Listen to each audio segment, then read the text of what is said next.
Yung mga pisan, good morning. Nga pala mga pisan, bukod sa golden boy natin na materialis, meron din tayong Gilmore Hatch na bloodline. Materialis din siya. Galing naman siya ng Taysan, Batangas. Bale, yung golden boy digid din nakalagay sa flying pinare. Yung naman Gilmore Hatch, yun, nandun doon sa kabilang iyon. Na nangingitlog na din naman. Ito, at papakita ko sa inyo. Yan mga pisan, baleri nga pala ang ating Gilmore Hatch na pullet. Yan. Yan ang ating pure Gilmore Hatch na pullet.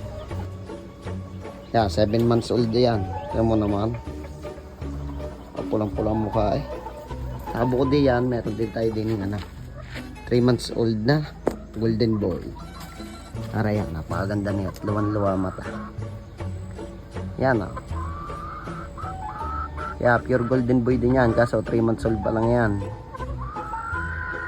Pinapagulang-gulang pa natin ng konti, isasalang na din.